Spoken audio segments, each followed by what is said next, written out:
Good evening, everyone. Today is Thursday. Today's Thursday, February 5th, 2026. My name is Bertha Flores. I am president of the school board this year. I would like to call the meeting to order. And I would like, Joanne, would you please do roll call? Mrs. Sandoval? Present. Mr. Fuentes? Present. Mr. Ibarra? Present. Mrs. Haro? Mr. Flores? Present. Mrs. Flores? Present. Thank you, Joanne. And I believe we have all of us here, except for Ms. Joanne Thoring Ojeda. Okay. Item 1.2. I would like to invite Cynthia Bueno. She is available for Spanish-speaking persons wanting assistance. Si necesitan introducción en español o traducción, aquí la tenemos. Gracias, Presidenta Flores. Muy buenas noches a todos. Good evening all. Yo soy Cintia Bueno, soy recepcionista y traductora del distrito. Si alguien necesita servicios de intérprete, puede encontrarme en la mesa trasera para adquirir el dispositivo para hacerlo. Muchísimas gracias. Thank you, Cynthia. I would like to now invite our Bloomington High School principal to lead us in the flag salute.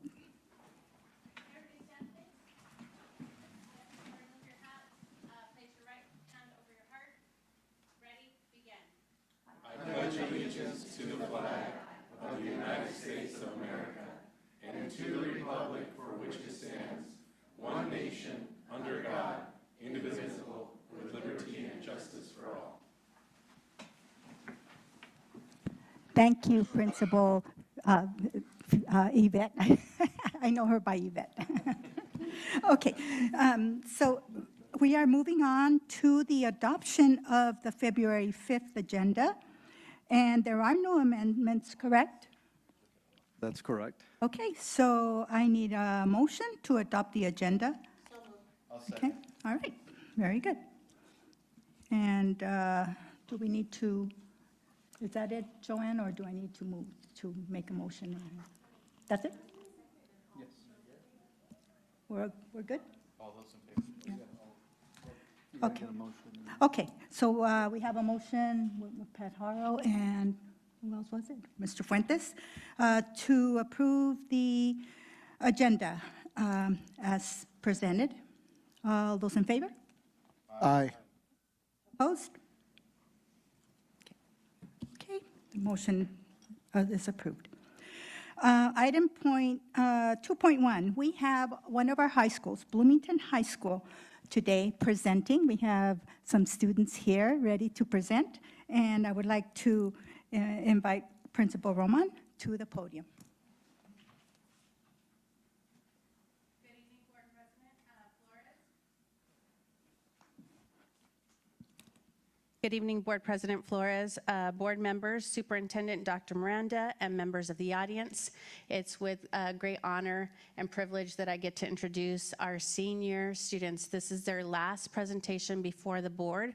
Our next school showcase will be our juniors. They'll be taking the reins. So we'd like to give a big round of applause to our students, Miriam Morales, Vine Idahen, Horacio Basalto, and Anthony Cordero. Come on up.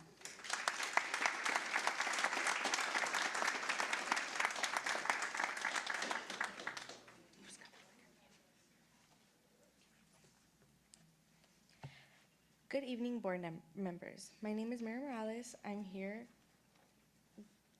in my final semester. I am vice president of my class, and I'm here with my peers, Horacio Basulto, Anthony Cordero, and Vine Idahan. I will be presenting the academic portion of today's presentation.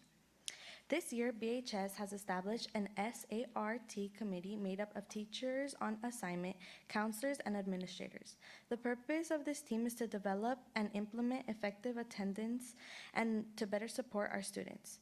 For the students, the intervention part is our Tier 2 and our Tier 3 PBIS implementation. As a school, we are approaching a 95% attendance rate. However, our goal is far for 90 5% to be minimum. We continue to strive towards 100 in attendance, ensuring that all the students present are support and engage in learning every single day.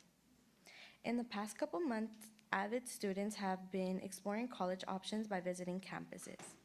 Sophomore AVID students hosted their annual college fair and selected college or university of choice and created an expo presented to all BHS students and AVID 8th graders. On October 31st, we also celebrated our annual pumpkin drop, where students use math, physics to calculate the impact and force to kinetic energy. This is a yearly event and one that our Bruins are always looking forward to. On January 16th, our AP Day provided underclassmen with information about our advanced courses, helping to identify classes, challenging them to offer a challenge for them and an opportunity to earn college credits. There was a student panel there to help answer any questions from the perspective of an AP student. On January 18th, we also welcomed middle school students from Jobaca and Rome's to come and visit BHS, to come learn about our pathways, explore courses and offerings, and the class of 2030 seemed eager to become future Bruins. On February 5th, we celebrate our student scholars with first semester awards. Bruins were recognized with honor roll, principal's honor roll, aces, and more like MVP, teacher's choice. We are extremely proud of all our peers. Continuing, Bloomington High School had the honor of hosting the Science Fair and STEM Expo on January 24th, featuring hands-on activity and community building for students, families, and staff members, as well as participation from our community businesses and local organizations and colleges.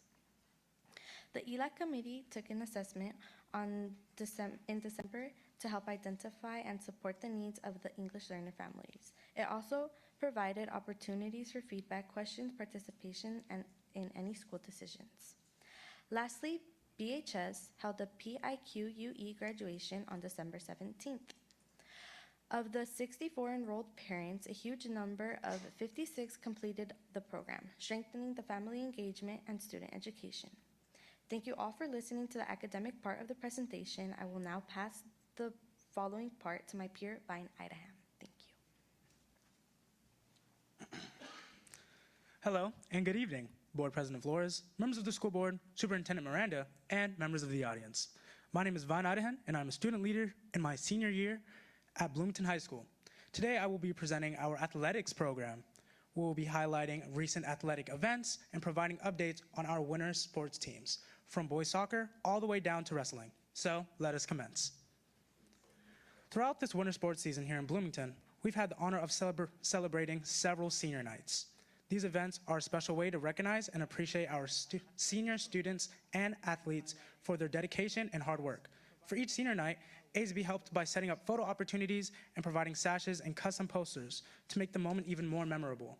We are incredibly proud of all of our senior athletes, and we're excited to see how they continue to succeed both on and off the court and field.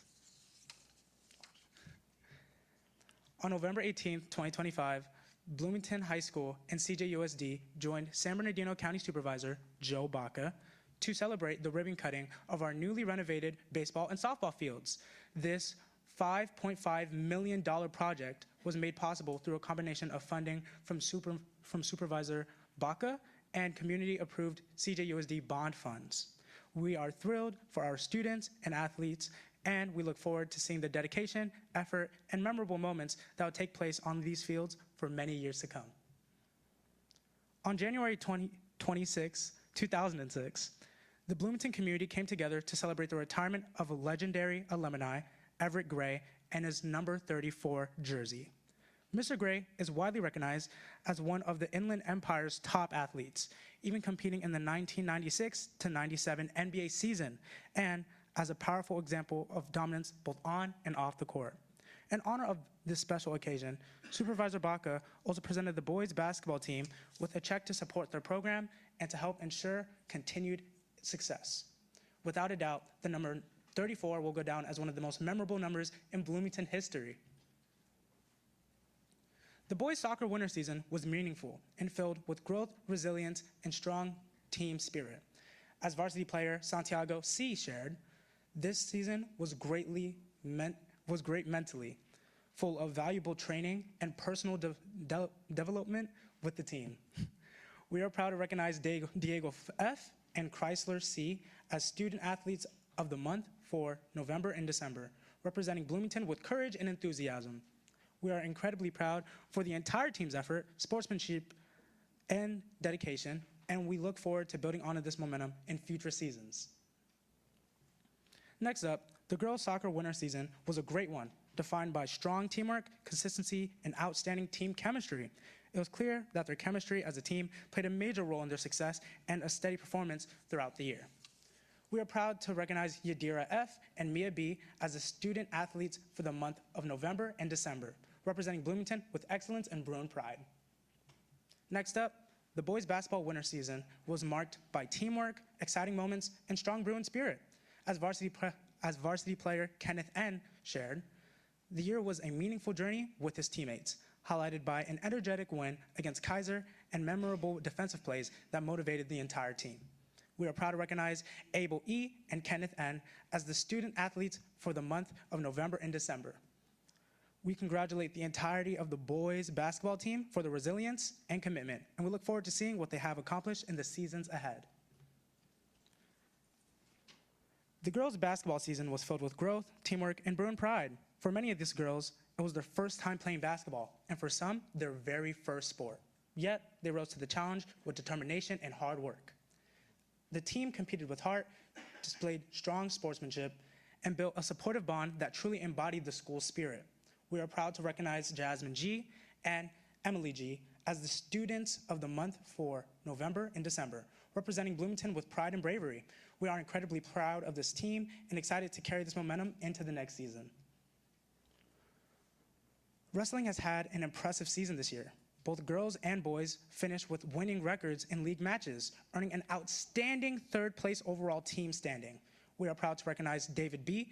and Angel L. as the student athletes for the month of November and December. In addition, the Wrestler of the Month award was presented to Nineveh E.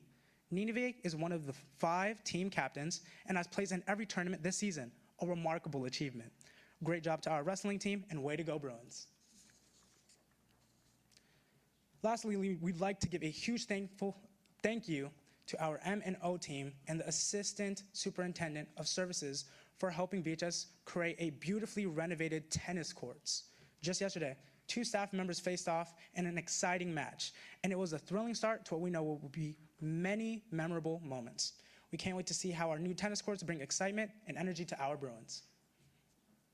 Now, I'd like to pass it off to my amazing peers, Horacio and Anthony, who will continue off with the activities portion of this presentation. Thank you. Hello and good afternoon. My name is Horacio Basulto, and I am a senior in my final year at BHS, as well as your senior class president. Today, I will be presenting the first portion of the activities section of this presentation.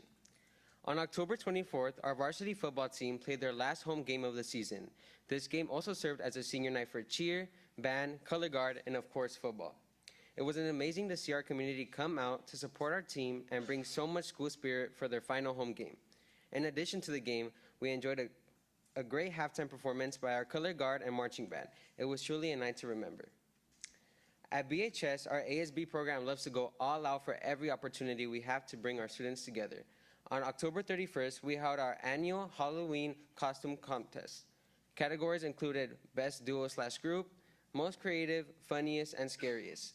Along with the competition, we hosted activities, games, and passed out candy, making it a fun and festive day for everyone.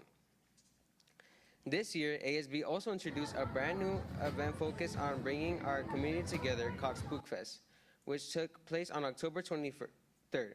Spookfest featured over 30 club vendors, dance performances, Link Crew Scary Maze, a trunk or treat, carnival-style games, and a prize booth. We even held competitions for best costume and best trunk or treat. And I don't mean to brag, but my mom won best trunk or treat with her Coco-themed trunk. On November 14, BSU hosted the Ruby Bridges Walk in honor of Ruby Bridges. Teachers were invited to participate during second period. The event began in the NPR with video highlighting Ruby Bridges' life and story. Afterward, participants were given mini flags and walked around campus to honor her legacy. This event served as a meaningful reminder of the importance of courage, equality, and standing up for what is right in our school community. In early December, the choir held its winter choir concert, where they performed many beautiful songs in different languages. Continuing a beautiful tradition, several alumni returned to the stage to join in the BHS winter finale. In addition to the choir performances, we also enjoyed amazing duo performance by 2 members of our Bloomington dance team. The choir would like to personally invite all of you to their next choir concert on February 25th. Now, I would like to hand off the rest of the activities portion to my peer, Anthony Cordero. Thank you. Thank you, Horacio. Good evening, board members. My name is Anthony Cordero, ASB President and Senior at Bloomington High School. I'm here to finish the second segment of activities. On December 5th and 6th, the Bloomington Theater Program proudly presented its winter production of The Wizard of Oz. Students dedicated countless hours to rehearsals and worked tirelessly to perfect their performances. Students truly enjoyed bringing this beloved story to life on stage. Their hard work, creativity, and teamwork were evident in every scene, making the production a memorable experience for both the cast and the audience. As of right now, our Bloomington Theater Club is hard at work producing Beauty and the Beast, their first musical in over 10 years. We are incredibly proud of the theater program for the nonstop effort and the commitment to delivering outstanding shows and performances to the Bloomington community. Continuing the holiday fun, we hosted our first annual Winterfest on December 10th. Like Spookfest, this event was open to the community and welcomed students, friends, and families to enjoy food, games, entertainment, and more. A highlight of the evening was a tree lighting ceremony, which brought everyone together to share a truly special moment alongside Santa and the Grinch. We hope this becomes a cherished tradition for years to come and can't wait for next year's Winterfest. For the first time, we hosted a bowling night filled with fun and excitement for our Bruins. The event took place at Big Owl's from 5 to 7 p.m. and offered students the opportunity to enjoy bowling, food, and access to full arcade. The evening provided a great chance for our Bruins to relax, socialize, and spend time together outside of school. We hope everyone had a memorable experience and enjoyed creating lasting memories with their friends. To welcome our Bruins back from winter break, we had our Winter Spirit Rally on January 30th, where we highlighted our winter sports teams. This year's theme was Bruins in the Upside Down, inspired by the popular Netflix TV series Stranger Things. The rally was filled with school spirit, excitement, and joy as students came together to celebrate the start of a new semester. This event featured a variety of games, performances that allowed students to actively participate while enjoying the talents of their peers, creating a memorable experience for everyone in attendance. ASB worked hard to plan and organize this event, and their dedication was shown throughout the rally. We hope our Bruins felt welcome and proud to be a part of our school community as we kick off a new year together. These are our upcoming future events. We openly extend invites to you all to come support our Bruins. We thank you for the opportunity to share what's been going on in Bruin country, and thank you all for listening. We now open it up to any questions, comments, or concerns. Thank you. Thank you. Let's give him a hand. Well, I have to say, all of you, all 4 of you represented the Bruins in a way that you can only do it. So that was great, excellent job. And your presentation, your pride and your spirit absolutely showed through. So it was excellent job. And by the way, just for the record, when it comes to your mama, it's okay to brag anytime, okay? Okay, so I'm going to open it up to my fellow board members for comments. Mr. Fuentes. Yes, it works. Here we go. So congratulations, first of all. I mean, the presentation was phenomenal. A lot of great things going on in Bruin country there. You guys know that Bruin country is a part of me because both my girls graduated from Bloomington High School. And I love the Bruin country. Every time I'm there, I'm like in my world of the young people there because I'm still young. And so, you know, I'm a senior too, you know, so yeah, but no, I greatly appreciate you guys coming out today, sharing everything that's going on in the school, your academics, everything. When you have activities like this, academics go up, attendance goes up, everything goes up. And leaders like yourselves, and continue being those leaders like yourselves will always be those leaders. And anywhere that you continue to go, any college, career, whatever you do, remember where you came from and how you started and how you became that leader. I'm very proud of each and every one of you. I can't wait to give each and every one of you your diplomas this year because, hey, I'm going to be standing right there. And remember to come up to me, give me a big hug, carry me, do whatever you're going to do. I'm cool. But I'm very proud of each and every one of you. So go, Bruins, go. Thank you, Mr. Fuentes. Ms. Haro. Yes, I just want to thank you for your presentation. You were very well spoken, and I think you are well on your way to a wonderful experience in college. Can you tell us where you are looking at going, and if you have any idea of what you want to do when you graduate?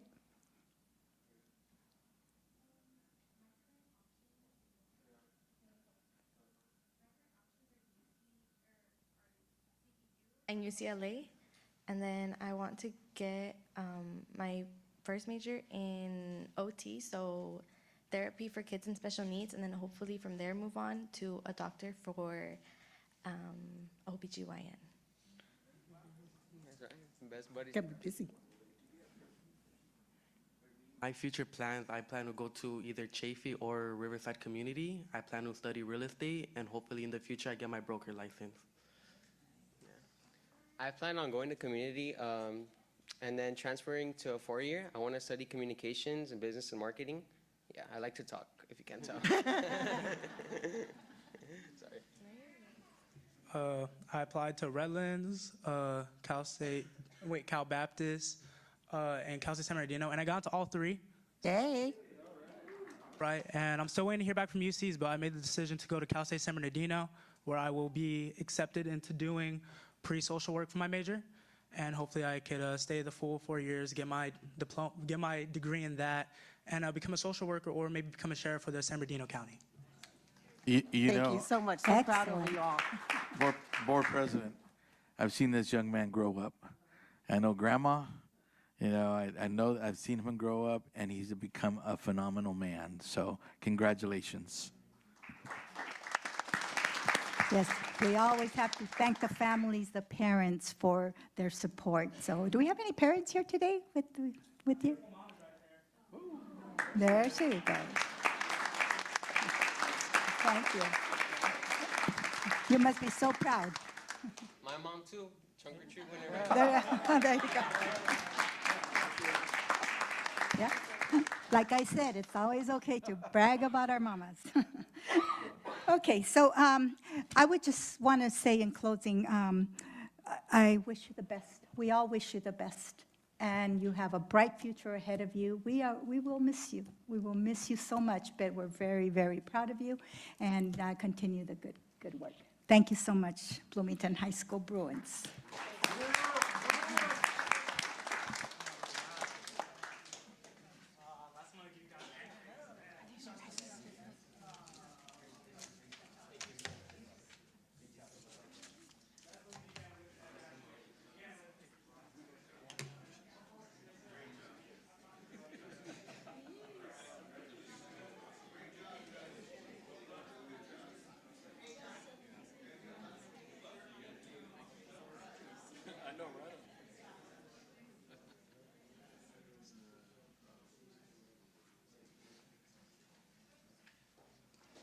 Moving right along, item 3.1, district tobacco-free certification. I would like to hand this over to Dr. Miranda. Yes, thank you, Board President and board members of the audience. It's my pleasure to welcome and introduce Beatrice Blake, who serves as a program coordinator for Reaching the Whole Child Innovation Engagement Branch for San Bernardino County Superintendent of Schools. She's here to present the board and our district with a special certificate. So I'll turn it right over to Ms. Blake. So welcome. Thank you. Thank you, Dr. Miranda. I feel a little bit, what's the word? Stressed after that presentation. I have big shoes to fill, so I'll do my best. But good evening, Board President, Vice President, esteemed members of the board, and Superintendent Dr. Miranda, and community partners.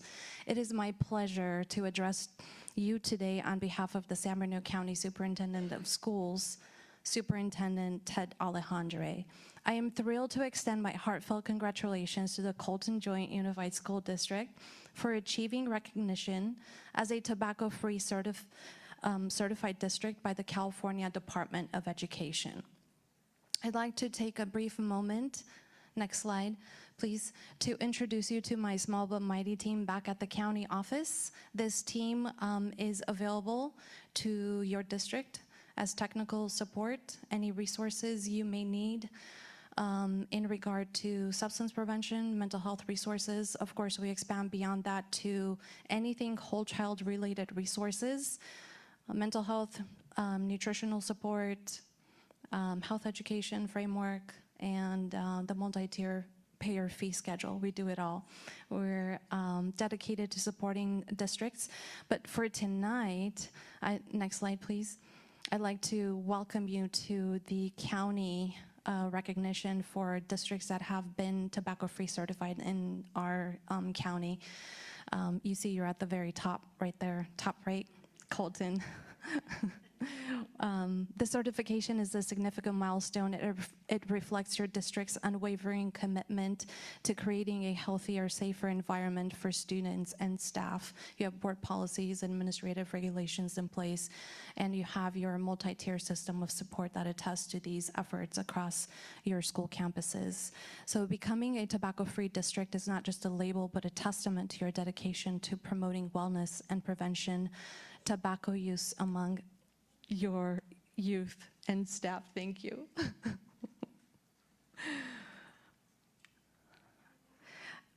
Some of the benefits of being a tobacco-free certified district is, one, you're linked to our county. Not that you were not before, but now it's a formal introduction for everyone to have awareness that there's a whole team waiting to share these resources. We are in a situation where we can help the district and school sites to establish systems that support these efforts, as well as now you're qualified for additional state level funding. So next year when the grant window opens, your district would qualify to tap into these resources. It promotes and supports tobacco-free efforts with an emphasis on prevention, intervention, of course, cessation. And this body of work also ties in with the multi-payer fee schedule. So, you have a through line that we can help you identify and coordinate within the systems that you already have in place. So once again, being a tobacco-free district is not just a testament, it's a label. It's a label that identifies you as a dedicated district in promoting wellness and preventing tobacco use among youth. And we know that it's a never-ending problem. Tobacco companies target our youth to become lifelong users, and on the flip side, as educators, we dedicate ourselves to mitigating that through prevention and intervention efforts. We're going to skip over this slide, but just as you saw the Bloomington youth present so eloquently, we are smart enough to recognize that the way to make these efforts go farther, we engage and place our emphasis on youth development, and they never cease to amaze us in the work that they're able to do. Can also tap into Board Member Fuentes' work that he is involved in through the Tobacco Coalition. He can attest to the phenomenal work that our students are leading both on our school campuses across your school, your middle and high school campuses, but also in your communities. Again, we are focusing on youth development to further this work. Students are actually asking for resources across the schools that we engage with, and we have a program that is currently implemented across several school districts, and consistently students are asking, yes, we're getting the mental health support, but we also need that substance prevention information. And so we are dedicated to providing those assets and those supports. And in closing, Once again, I'd like to return to your leadership in creating a tobacco-free environment that sets the example for all of us, and we look forward to the positive impact that it will have on both our students and families, our staff, and the community as a whole. So once again, congratulations on this outstanding achievement. Your dedication to student health and well-being is truly commendable. Thank you for your commitment to fostering a safe and healthy learning environment for all. It is with pleasure, Dr. Miranda, that I present this tobacco-free certification plaque that is awarded to the district by the California Department of Education on a 3-year cycle. And as I was sitting and listening to those Bruin leaders present, I now have a plan that at the next board presentation, when this is recertified, we should probably have a student group that's been doing work across campuses to present this work that belongs to you. So thank you so much. Thank you, Ms. Blake. Okay, we're going to ask the board to stand in the front for a picture.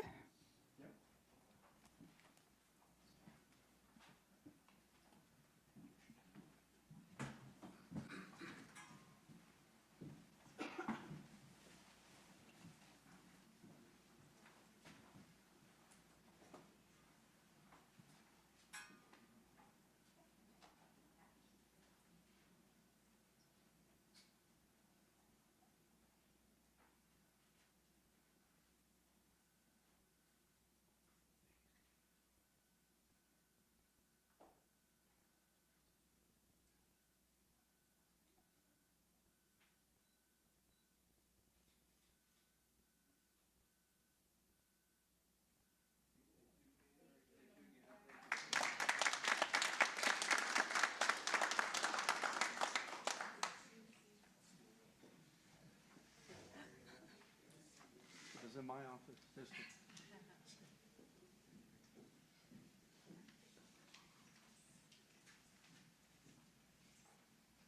never too late. It's just right.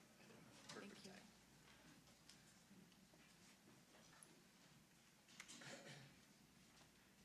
Well, thank you, Ms. Blake. It's always nice to see you. Okay, we are moving on now to, let's see, introduction of new management. Dr. Dade?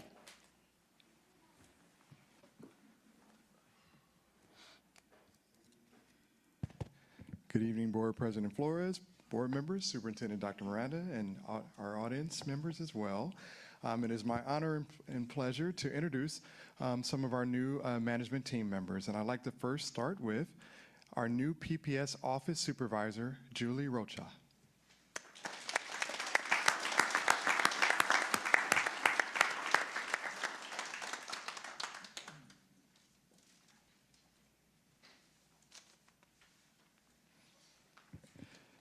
So Julie has grown up in the district, it looks like, as I look through this. She started as a clerical sub, where she worked long-term at the district office for nutrition services, as well as various school sites. She then went to Terraceview Elementary as a project office assistant, and then moved to PPS 13 years ago. When she arrived at PPS, she was a district health assistant, and most recently the administrative assistant. And so when she moved to PPS, she supported all cohorts with health services, adapted PE, psychologists, speech language pathologists, and so forth. She's a part of the special education task force, and she is now a part of the inclusive practices task force. And she is currently a part of the Classified Leadership Academy that we hold. Some fun facts, she attended all CJUSD schools, Head Start at Wilson Elementary. She attended Grant Elementary. Yep. Colton Junior High School. Yes. Oh, that's a new one. I learn something new every day. And graduated from Colton High School in I'll leave it there. So, not too long ago. But she played field hockey at Colton High School in softball, and she said that she had the best coach ever in school history, somebody that I know very well, Dr. Tina Peterson. She started when she was 12 coaching, so But overall, Julie is someone that when I first arrived to the district as assistant superintendent of student services, there was someone I can always count on with a smile every day, no matter what was going on. And when I arrived, we were in school closures and whatnot. And as I got to know her, I noticed that she was very passionate, focused, and supportive, and really committed to growing as an employee within our school district. The one thing that I can say that I've learned from Dr. Ortiz and Rob Pearson and others is that she truly carries the heartbeat of Colton Joint Unified within her each and every day when she comes to work, and you see it. So congratulations, Julie. I'd like to go ahead and give you some time with the board. Thank you. Good evening, Board President Flores, board members, Superintendent Miranda, and all of our CJUSD community. I would like to thank you for this opportunity to continue to serve our community. And also, I would like to thank the board, CSEA, and our leadership team for the implementation of the Leadership Academy. I believe that that has helped me to grow and define my leadership skills and has given me a great foundation to lead our PPS, not leave, I want to stay, to lead our PPS department as well as the CJUSD community. And then last but not least, I'd like to thank my family for being here this evening to support me in this new journey. Thank you.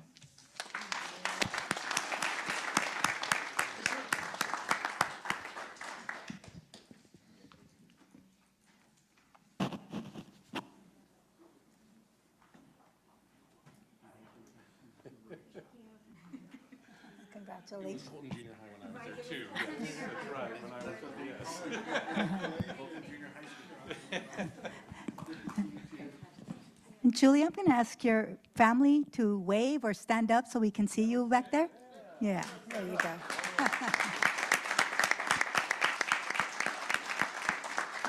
Thank you. Next, I'd like to introduce our new assistant principal of Ruth O. Harris Middle School, Megan Scott.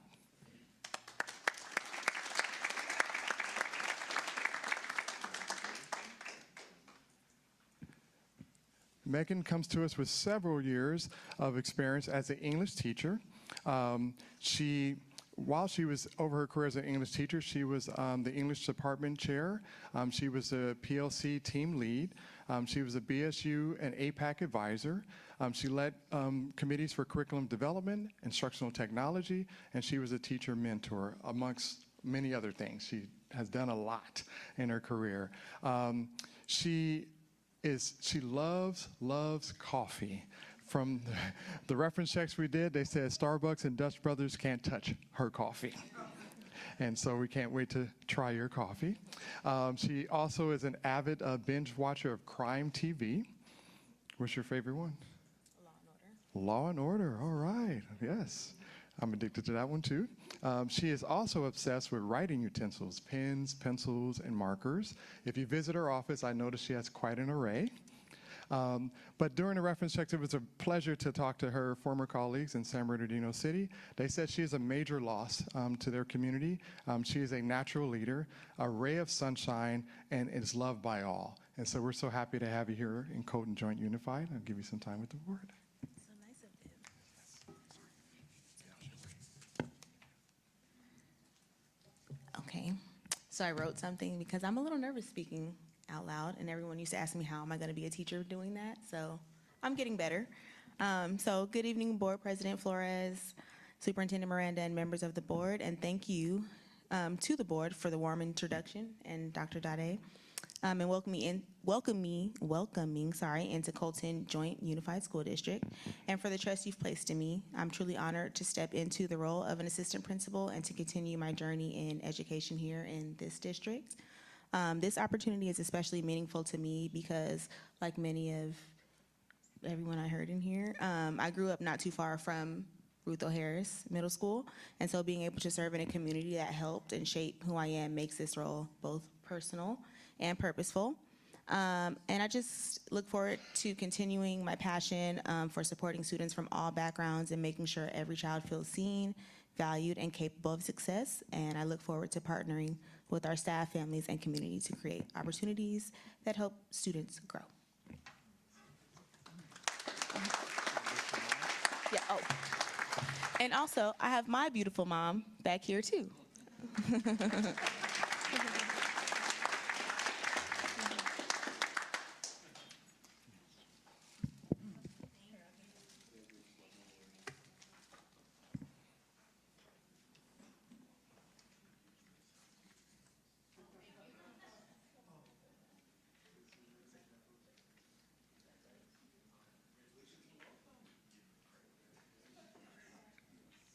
One more round of applause for Megan, please.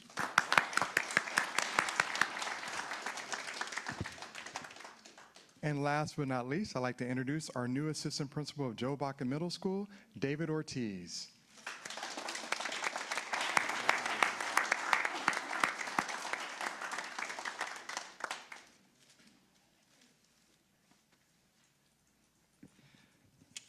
So David joins our district with a great experience and background in special ed. He is a special day class teacher for several years. He was recently the teacher in charge for resource specialist program at in Victor Elementary School District.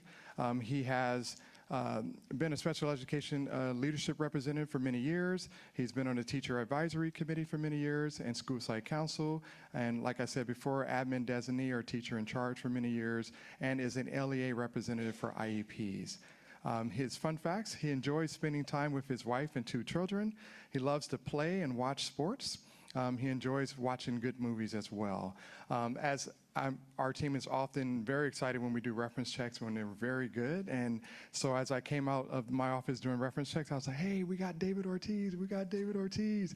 And my staff looks at me and he's like, you got Big Papi, the baseball player? And so, and I was like, why would he? But yeah, hey, you know, that's pretty funny.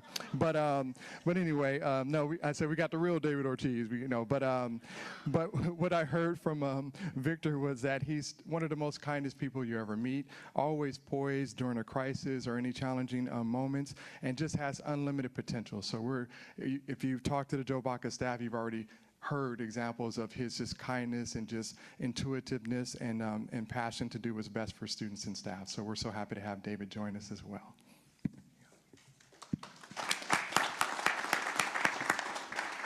I'm also very nervous, but I do want to thank the board for the opportunity, Dr. Miranda and the cabinet for the opportunity to work in Colton Unified School District. I'm honored for the opportunity, and I've learned a lot in this month that I've been here. So I thank everybody else who's come out and checked on me and asked me questions, see how you're doing. So I do appreciate that, and I do feel very welcomed here. And again, I'm thankful for the opportunity. And I also have my beautiful wife and my beautiful mom as well, and my family over there. So I want to thank them as well. So thank you for your support, and thank you, everybody.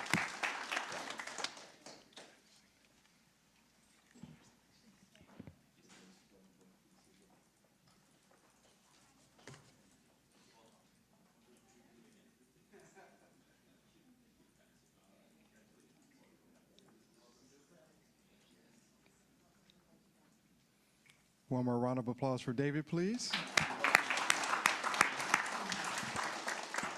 That concludes my presentation. Thank you. Thank you, Dr. Dade. Okay, we're moving on to item 4.1, and that would be our public comment. I just want to remind you, when you come up, just state your name and the city where you reside. So I would like to invite Ben Pratt.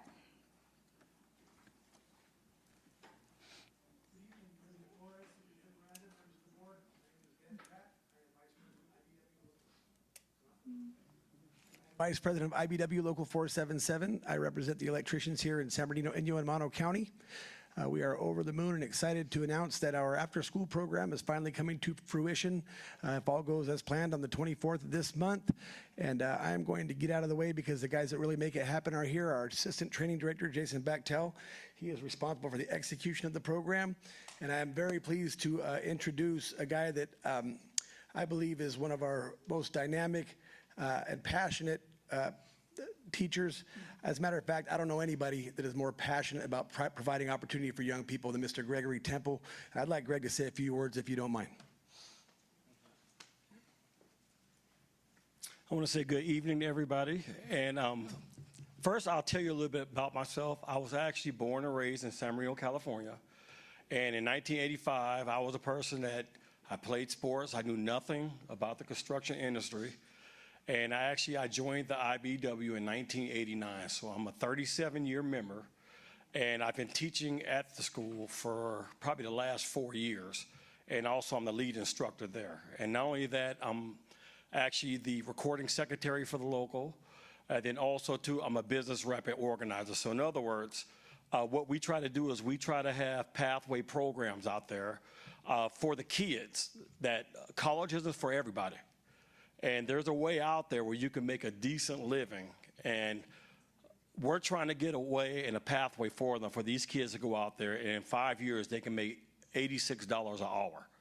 And that's a great living. And this is for people, you either have to have a good education or you need to have a good trade. And if you have one of those, you're able to survive. And not only do we do the high school programs, we do other things for the veterans. We even have a Justice Involved program where people that were incarcerated, we're getting them to the local.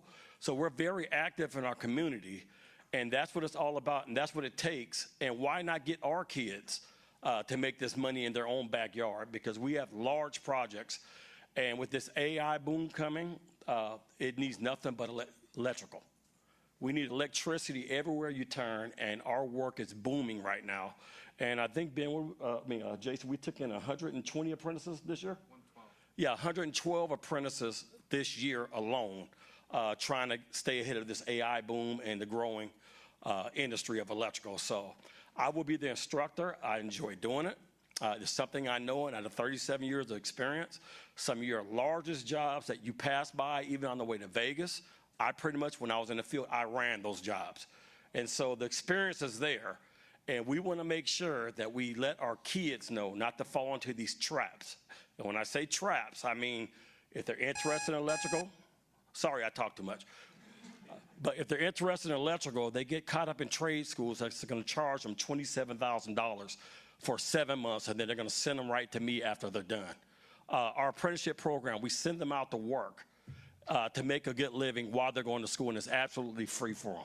And, okay. Thank you. Our next speaker is Myra Andrade.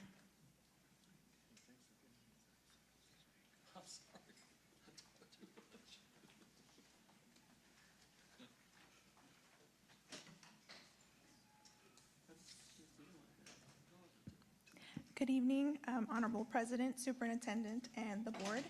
My name is Myra Andrade with Vertec Waste Industries.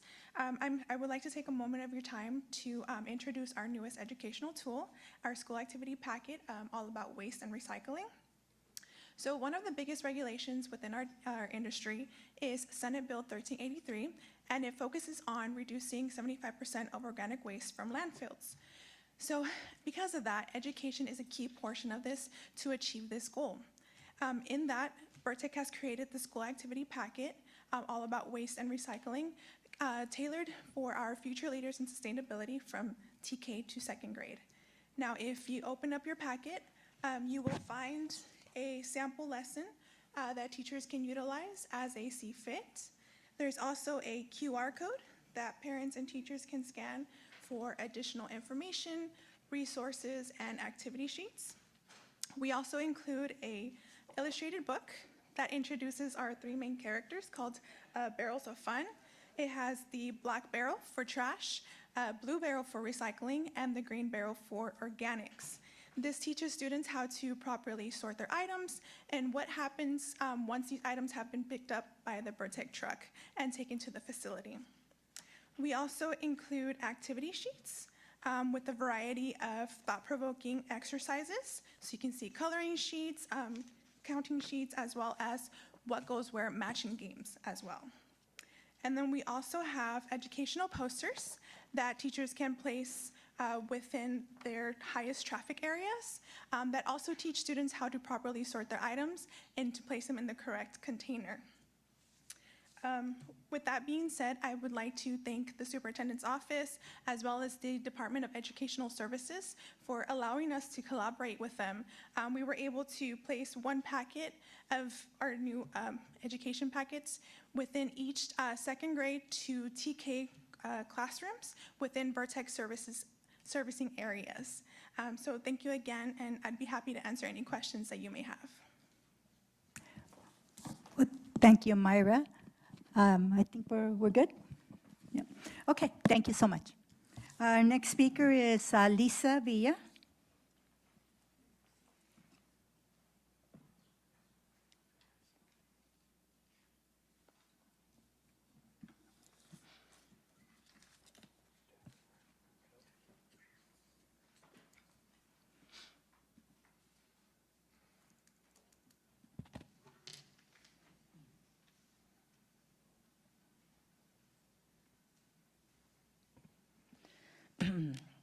My name is Lisa Villa, and I'm a resident of Colton. I wanted to reiterate last month's public comment because I'm not sure if my message came across clearly because I had broken down emotionally because it had been a couple of months since I had been to a board meeting as I focused on healing from your harassment. I took a step back because I was deeply hurt by having to leave a job that I had truly loved. This new year has come with a lot of regret. For 4 years, I stood at this podium and spoke at board meetings, attended parent meetings, sent countless emails on behalf of my Colton community. I showed up consistently. I spoke up honestly. I shared facts. What I did not expect was the extent of what this Colton School District would go to retaliate against me for doing exactly that. I believed transparency would be welcomed.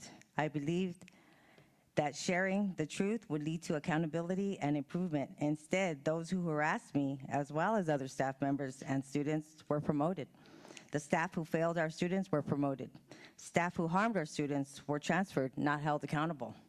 I provided facts to this very board, to those here tonight, and to those watching online. Because of what I experienced, I need to say this clearly to anyone who has ever considered coming forward in this district. Don't do it.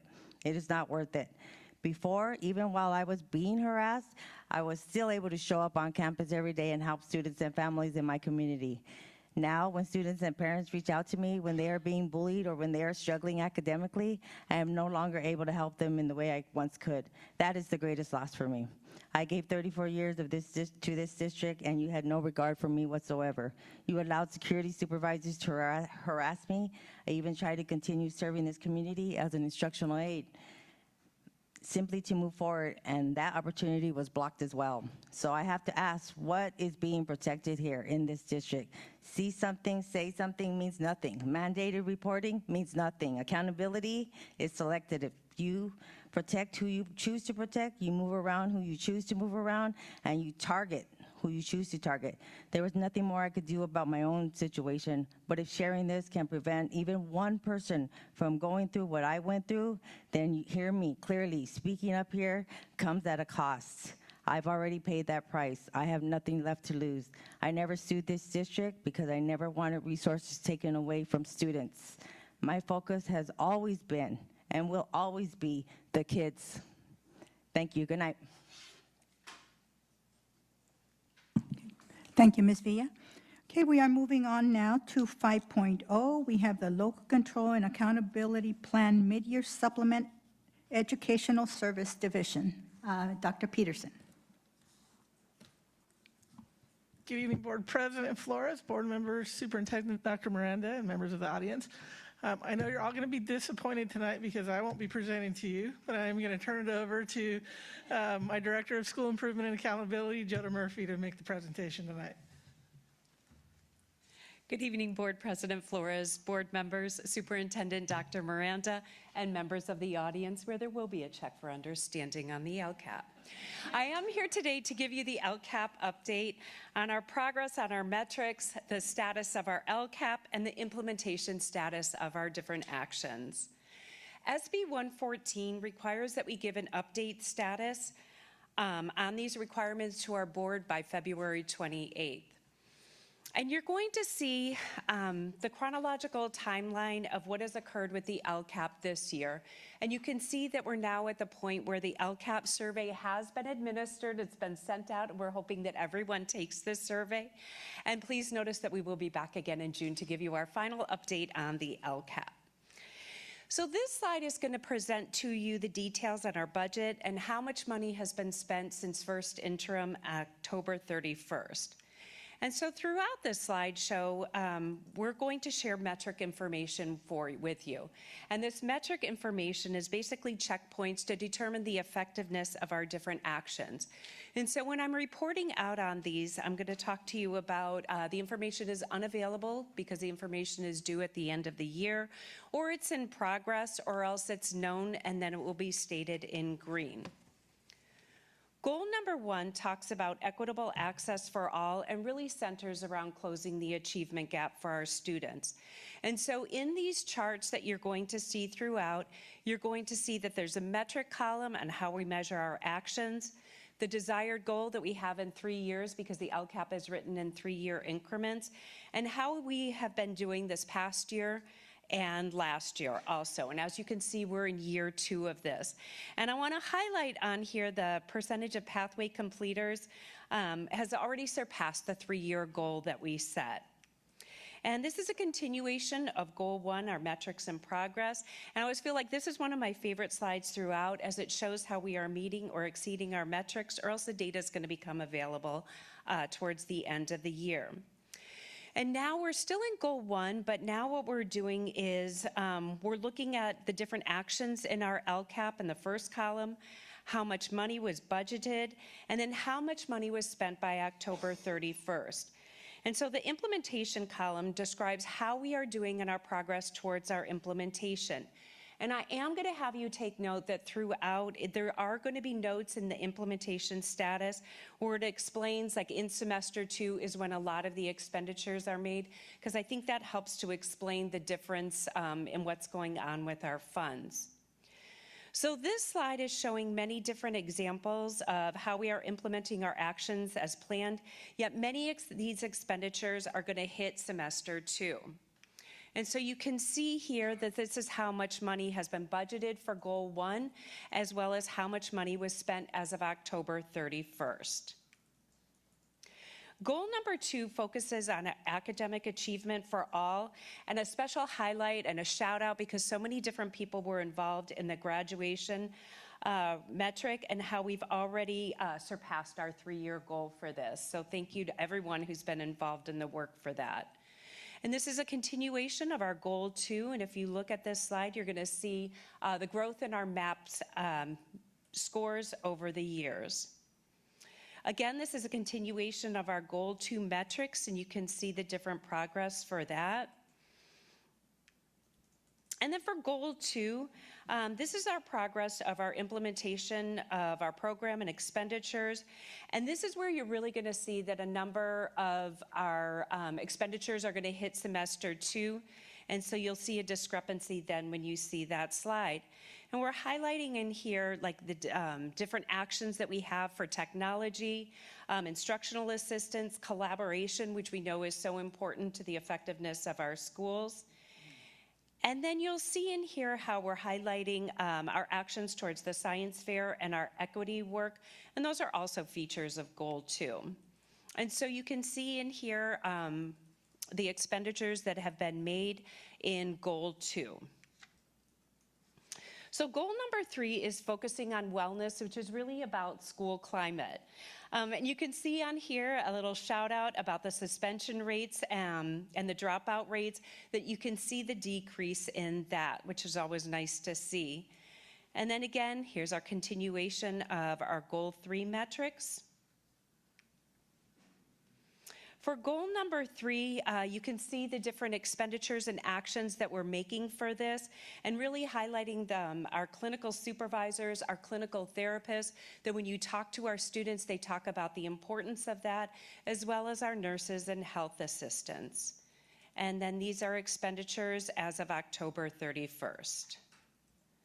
Goal number 4 is focusing on parent and family engagement. And you can see, like, I'm really proud of like the high attendance rate at our workshops and parent meetings, and we've been putting a lot of work and effort into that. And you can see that our actions in this are focusing on those bilingual stipends, our communication specialist in this area, and you can see the amount of money that was spent as of October 31st in Goal 4. So now what I'm going to do is to move into our equity multiplier schools. And so an equity multiplier school They qualify for this by the state in the areas of having a high economic status, which includes it's not just a free and reduced lunch application, but it also has to do with parent education attainment. There's a variety of different factors which are going into that, as well as a non-stability rate, meaning that the students are moving in and out of the school. And so what the state has really done is highlighted the fact these are students who have special needs, and so they're going to provide extra funds to these schools to meet the needs of the students. This is not a punitive action towards any of the schools. And this is Slover Mountain High School, and you can see the gains in academics that Slover Mountain High School made. And they are in year 2 of equity multiplier status, and they have qualified for equity multiplier status next year. We were really thoughtful about these funds, of how we were using them, because we weren't quite sure how long we were going to have the funds. So really the principals involved were making sure that we were making the money stretch, because we have 3 years to spend this money. And so you can see here that they were focusing on meeting the needs of the students in this population, including a community liaison, a wellness center coordinator, getting a science lab, and hiring an assistant principal. And the staff was really asking for, they wanted additional feedback. They wanted that additional help. And so you can see when you look at the scores, Slover Mountain is making strides. They no longer qualify for CSI status, which means that their different groups are scoring in the red. So next we're moving on to Washington High School. This is Washington High School's second year in equity multiplier status, and they are qualifying next year also. And you can see when you look at this data that the gains that they've made in academics and suspensions. And what they really decided to focus on at this school is hiring a wellness center coordinator, a community liaison, a learning specialist, instructional assistant, and having PD at the school in addition to that. You'll see that the PD hasn't been spent as of October 31st. However, they are bringing in restorative practices to help their students there. Our next equity multiplier status is African American. This group qualified last year, and the way it qualified was because one student was mislabeled in the system, which triggered this as equity multiplier status, and they gave us $50,000 for it. And so obviously we don't qualify for this anymore. However, that money was a huge boon for what we were doing for our students. And really what we were focusing on in this area, based on the feedback and the needs, is those Black History Month activities, career exploration, and field trips. So we really were able to provide a very robust program for our students. And this is about to be spent up. If it hasn't already, it will be by the end of the month. Now, Wilson Elementary School is in a unique status. They qualified for equity multiplier in the 24-25 school year. Then they didn't qualify this year, but then they're going to qualify again next year. And what they really decided to do is to hire teachers on assignment. They wanted to focus on interventions for their EL and students with disabilities. And because they had carryover money, which is why we're reporting on it this year, but that money was able to carry over this year. So even though they didn't qualify this year, they were still able to provide those services. Cooley Ranch Elementary School just qualified for equity multiplier status. This is their first year in it. And what they are really focusing on is restorative practices at their school. Math supports for their students who are struggling in the math area of math by really focusing on the building thinking classrooms, and they have an outside consultant coming in for that. As well as for ELA supports, they're getting their staff UFly training as well as letters support. And then they brought in a consultant in the form of a behavior technician to help out with some of the different behaviors that we're seeing, and to assist the teachers in giving them different strategies of ways to support. And so you can see in this area how much money has been spent so far, and with letters training, if you're aware of that, the training is going to occur on this semester, so you will see a huge chunk of money being pulled out in that area. Goal 10 is Learning Recovery Emergency Block Grant. This is learning loss money that we now are required to monitor through the LCAP due through a lawsuit that occurred in the state, not against us, but all of our districts do now need to monitor that learning recovery money through our LCAP. This money is going to expire in June 30th of 2028, and this is our last learning loss fund. We have one which is expiring this year, and that this is the last one. And so what we really decided to do, based on the needs of our students, is those counseling and mental health supports, really focusing on that Tier 1 instruction as well as credit recovery. And again, we're trying to make sure that, like, we had to expend all of our other learning loss funds. And then in addition to that, we want to make sure that, like, we're using this money thoughtfully to make sure that we're carrying it through until it expires. What questions might you have? Well, thank you, Ms. Murphy, for the presentation. It was very, very thorough. I'm going to open it up to our board for any questions or comments. Okay. Okay. There's a lot of data here, obviously. But it's interesting. There are a number of categories where we've already exceeded that 3-year goal, and I'm curious to know if we have some idea of what that might be. I mean, we're implementing lots of different strategies here and approaches, but are you seeing trends and instances where we've been able to exceed that already? Do you have any insight as to why that is? I mean, what allowed us to go a little bit quicker or advance a little farther? I would like just focusing on the graduation rate. Like, I just think about all of the work that's been done with the inquiry cycle that district office has done. It's a work of the teachers, it's work of counselors, it's work of records office. Like, that in itself is just putting, and obviously the school sites and just the emphasis and the focus on looking at what was going on and then making a plan to improve it. And so that's just one example that I could give for that. So I feel like if we could go through them, I feel like my colleagues would kill me if I kept you here, like, going through them. But I really do think that we could sit down and go through and pinpoint, yes, these are some of the things that we've done to really improve that. Well, one that's surprising to see, but a very happy surprise is, the CASP math scores exceeded in some cases. And that's been historically a challenge for us, and I think for a lot of students, those math scores. So hopefully those techniques translate as we continue to grow and improve, because we need improvements across the board in our math categories. So, yeah. A lot of emphasis on what we're doing in that area to improve it. I know there's a real focus on the curriculum that they're going to adopt also, of making sure, like, it's of high rigor to help our students meet the standards. Thank you. Okay, I had a question on slide number 12, where you show the goal 2, student achievement, the iReady K6.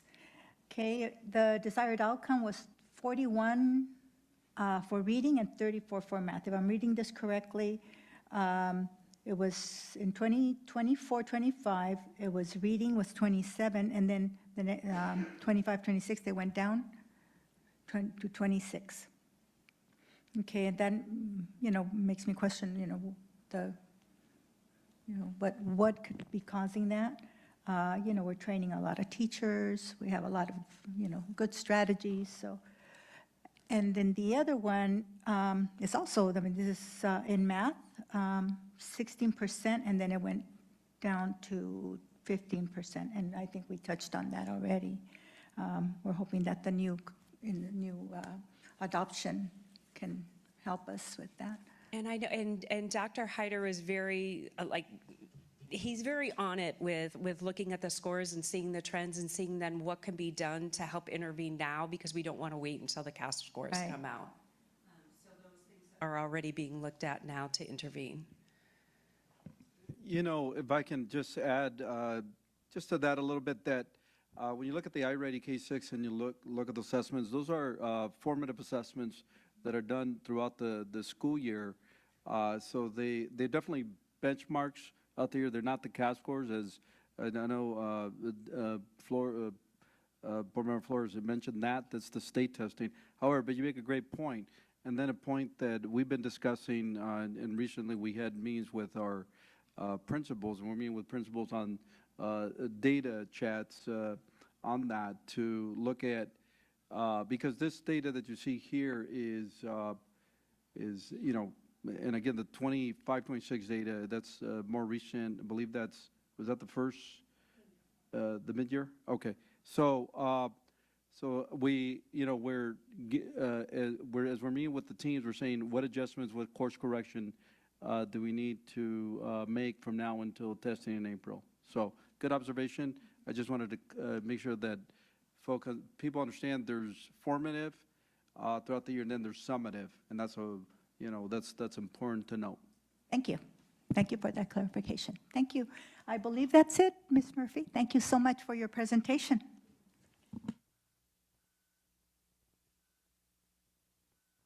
Okay, we are moving on to items 6.1 through 6.32, action items. Would anybody, any board members like to pull items to be considered separately? Okay. Okay, I'm going to pull action items 6.3 and 6.4 for separate consideration. I need a motion to approve action items 6.1 through 6.32 with the exception of 6.3 and 6.4. I'll move. Second? I'll second.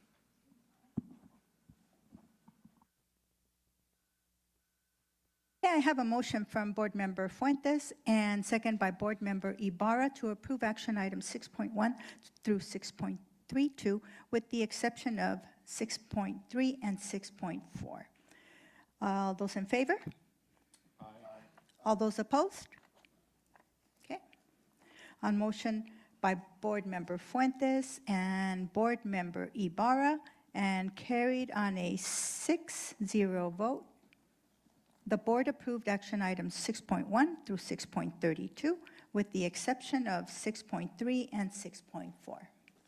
Okay, action item 6.3, approval of contract renewal for Assistant Superintendent of Business Services Division. Mr. Greg Frum, Assistant Superintendent Business Services. The term is July 1st, 2026 through June 30th, 2027. Annual salary, $255,118. Annual work year, 222 days. Vehicle, the district will provide a vehicle for Assistant Superintendent's use. Fringe benefits, health insurance, the same medical and dental insurance benefits offered to other 12-month certificated management employees. Sick leave will be 14 days per fiscal year. I need a motion to approve action item 6.3 as presented. I'll second. Me.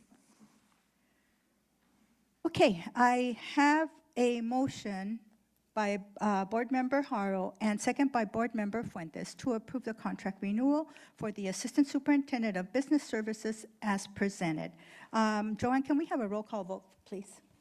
Ms. Sandoval? Mr. Fuentes? Yes. Mr. Flores? Yes. Mr. Ibarra? Yes. Mrs. Haro? Yes. Mrs. Flores? Yes. Okay. On motion of Board Member Haro and Board Member Fuentes, the board approved the contract renewal for the Assistant Superintendent of Business Services as presented. Okay, moving on to action item 6.4, approval of Student Assembly's presentation. Mr. Fuentes? Yeah, Madam President, I'm going to excuse myself because part of that, I do work for one of the companies that's on there, which is Young Visionaries. So I'm going to step away before you vote on that. Good, thank you. Thank you for that. So I will wait a few minutes until you leave the podium and the dais and the room. Okay.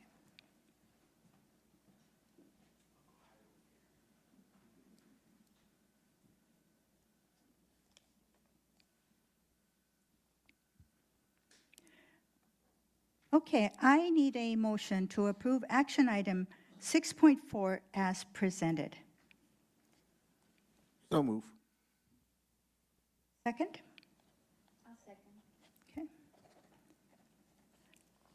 Okay, I have a motion by Board Member Ibarra, second by Board Member Berenice Sandoval, to approve action item 6.4 as presented. All those in favor say aye. Aye. Nays? Okay. Okay, on motion of Board Member Ibarra and Board Member Sandoval, the board approved action items 6.4 as presented. Okay. We are now moving on to 7.0. Dr. Ortiz, do you mind asking Mr. Fuentes to come back in? Thank you, sir. Since you're closest to the door there.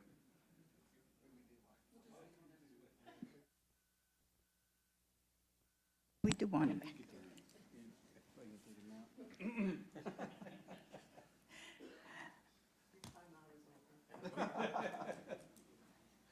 Okay, we have 7.0 for administrative reports, 7.1 through 7.4. Are there any questions or comments from board members on those items?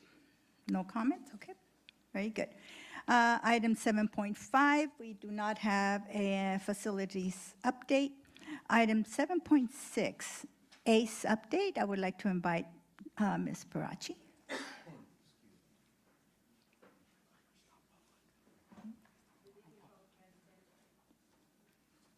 Good evening, Board President Flores, Board Members, Superintendent Dr. Miranda, and members of the audience. My name is Cristina Porachi, and I still have the honor to be the President of Association of Colton Educators. I was talking about this year. I don't know why you guys are clapping. I want to begin by thanking you for your continued leadership and for the work that you do every day to support students, families, and staff across Colton Unified School District. It truly takes all of us, governance, administration, and educators working together to move this district forward. I like to start, that is not my presentation. I like to start by highlighting a big win for our district this week. The brain and behavior training took place yesterday and today, and even though it was open to educators across the entire county, Colton has the largest turnout. It was a majority on both days. Yesterday, 120, majority Colton elementary teachers, and today 60, majority of Colton secondary teachers. I was there for the first part of the morning, and it was an engaging, positive, and energizing training focused on student engagement and effective classroom management. I want to give a special thank you to Dr. Ortiz for encouraging the San Bernardino County Presidents and Superintendent Coalition to bring this training back. And honestly, one of the best parts is that the county paid for it.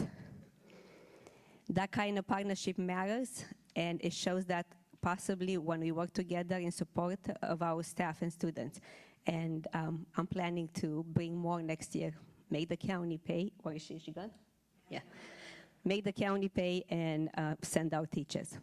Continuing in that spirit of supporting our educators, I also want to invite you to an upcoming trauma-informed classroom management training hosted by ACE.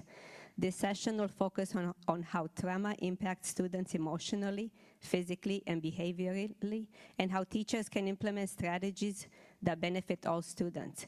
The training will take place on Tuesday, February 17th, from 4:30 to 6 p.m. at the ACE office. We would truly welcome members of the board and district leadership to join us for this important conversation and maybe bring it later back. On February 18 at 2:30 at GTHS, the associations ACE, CSEA, MAC, together with Risk Department under Mary Dublé leadership, we are bringing into forefront an issue that many of us are dealing with, Hot Flash 101, your crash course in not crashing, with Dr. Valenzuela, a menopause expert for 20 years, and she is here to demystify the change. We are inviting all of you tonight to register, as seating is limited. And sorry guys if you're uncomfortable, but if you're married, you're gonna go together with your spouse. On the advocacy front, I also want to share a quick update on Prop 55.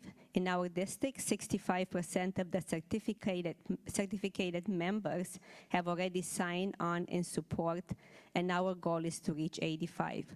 So we're now voting for it. We're supporting to be placed on the ballot so the California population can decide that. The level of engagement shows that our educators understand how critical this funding is for students and for our schools. I have provided Dr. Miranda with a sample resolution in case the board is still interested in taking a formal position in support of this effort. Finally, I want to briefly acknowledge the continued working together between ACE and the district in negotiations. We are like this close. So we're hoping on the 17th to bring good news. We remain committed to working collaboratively, whether it's through professional learning, advocacy, and negotiations, to ensure that CJUSD remains a district where educators are supported and students can thrive. Thank you again, and have a good night. Thank you, Christina, for this valuable information. Next, I would like to invite CSEA President Guadarrama to present.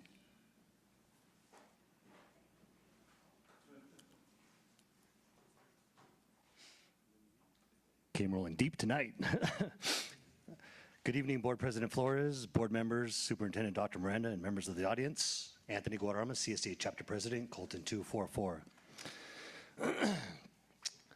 This past December, those standing with me, myself included, were elected or appointed to represent over 1,100 classified members of the Colton Joint Unified School District for the next 2 years. So you'll be seeing a lot of these beautiful faces here the next 2 years. So I'd like the executive board members of CSEA Colton Chapter 244 to introduce themselves. Hi, my name is Nicole Figueroa, and I am the first vice president. I've also been with the school district for 32 years. I don't know how that's possible because I'm only 32. But I just want to say that I'm glad to be part of CSCA and the school district, and anything that you guys need, you can reach out to us. We're all here to make everything better. Thank you. Hi, my name is Guadalupe Montoya. I'm the site rep coordinator for CSEA. I've been with the district for 6 years. Thank you. Good evening. My name is Manny Marquez. I'm the second vice president of CSEA, and I have over 18 years of district experience. Sorry, gotta go on tiptoes. I'm Connie Barella. I am the CSEA treasurer, and I've been with the district going on my 10th year. Hi, my name is Sylvia Rios, and I'm the CSE secretary, and I've been with the district for 24 years, and my current position is admin assistant at Colton Middle School. Hi there, I'm Roseanne Madrid, and I'm communications, and I've been with the district for 18 years. Hello, Darlene Sanchez. I'm CSEA's chief job steward, and I've been with the district 31 years, and I am only 31 years old. Hello, my name is Kevin Mendoza. I'm the political action coordinator for the union, and 13 years. Thank you. Hello, everyone. My name is David Espinosa, CSEA Chapter 244 Sergeant at Arms, and I've been with the district. This is my 36th year, and I don't know how that's possible. It must be dog years. I'm not sure.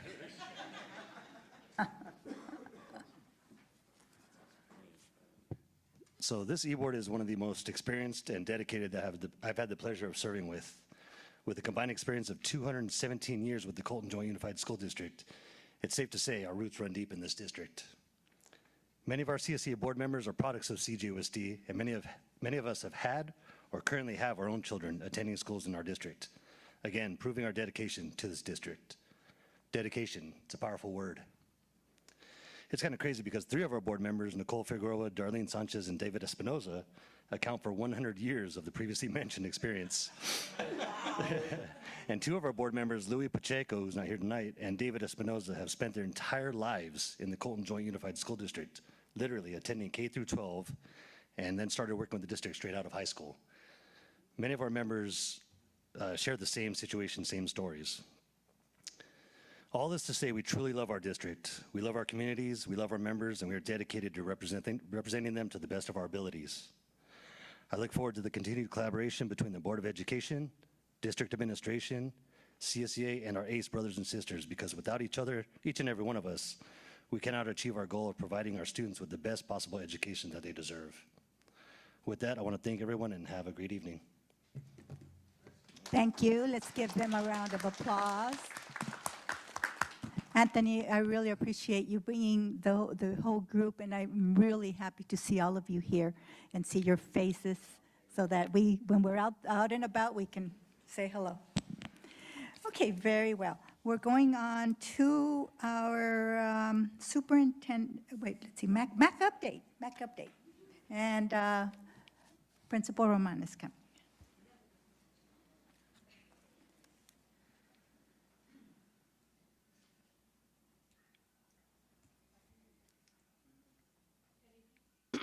Good evening, Board President Flores, board members, Superintendent Dr. Miranda, and members of the audience. In an effort to have effective communication and to support our MAC management members, we've recently implemented newsletters. And so these come out monthly for our staff members. And so included in our newsletter is our legislative updates, and you can see there that the governor recently released his proposal for the state budget, and there's extensive information listed there in a link as well for our members.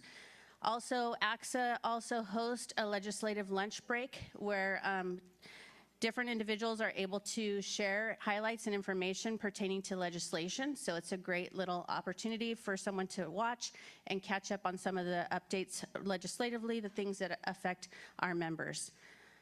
Coming up, we also have our Region 12 President-elect voting, and so we want to encourage all of our members to vote. On the people who are competing for this role is Tiffany Hampton, someone that we know dearly. And then also we have Dr. Scott Wyatt. So we want our members, we want to encourage our members to vote before February, somewhere around February 14th. Also, I can't say it any better than Christina Parachi said, the Hot Flash 101 course is available there, and there's a link there if you'd like to register for your convenience.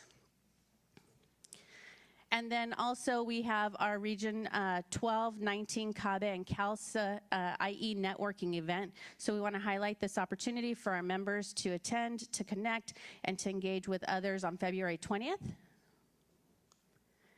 And recently, AXA started hosting virtual leadership assemblies. This is a great opportunity for our members to learn more about AXA and to connect with members across the state. And there's also some new information coming out from Region 12, our Equity in Action. They are going to be hosting some webinar series that's available on Wednesday, February 25th, which is a virtual meeting. It's in the evening. We know all of our members are hard workers, and it's a great opportunity for them to connect and discuss equity across the region. And finally, we like to make sure that everybody is aware and saves the date for the Spring Social. This is coming on March 23rd. It's a punch bowl social at Rancho Cucamonga from 4:30 to 6:30 p.m. And so the information is there for our members as well. And there's a few other pieces of information regarding some of the mandates that are coming into effect as in July of 2026. So those are some key pieces of information for our administrators and managers to be aware of. All right, with that, I'd like to thank you for your time this evening, and I want to encourage our members to connect and to read our newsletter on a monthly basis so that they stay informed and knowledgeable about their role and the things that are happening across the state of California. Thank you. Okay, thank you very much, Yvette. 7.9 ROP update. Yes, we did have a ROP meeting last night, and I'd like to begin by having Israel, because we did have a foundation meeting, and Israel's our president. They're at CRIROP, so if you could please. Thank you, Mr. Barra. Just want to share a couple of things real quick. We will be having the Evening of Excellence at San Bernardino Valley College on May 13th. I think start time is at 5 o'clock. We had the opportunity to vote in and increase our scholarships for our students. And so scholarships were increased from $50, an additional $50 for the 150, so to 200. And if I could recall, because I don't have my notes with me, And I think we did 200 to 300, something like that. So the opportunity for our students to receive larger scholarships through CRIROP has begun. And then something else also is if for some reason we were not to get any donations, we're good to go for about 4 years without even getting donations. So we have a good amount of money in our bank for our students. But if you'd like to donate to the foundation, please look us up on CRIROP, www.crirop.com, I think, or .org, I'm sorry. And please, you know, anything counts, anything is good. We're here to support our students.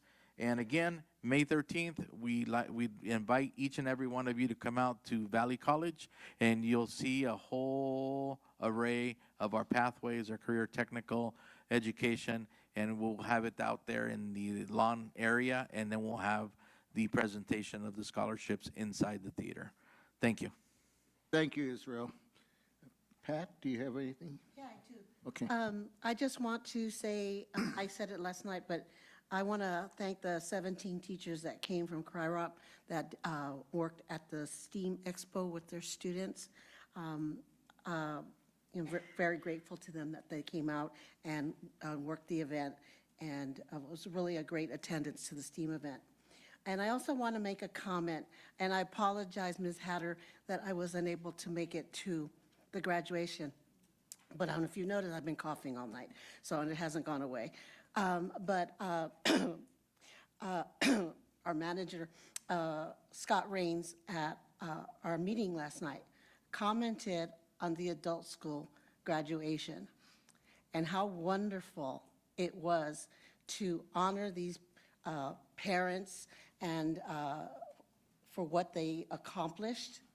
And in the way that it was done, it was tasteful and exciting. And he spoke to some of the parents who were there, how they mentioned how, you know, they had been working at McDonald's and just trying to support for their family, and that being there and graduating and now having the opportunity that they had because of the program.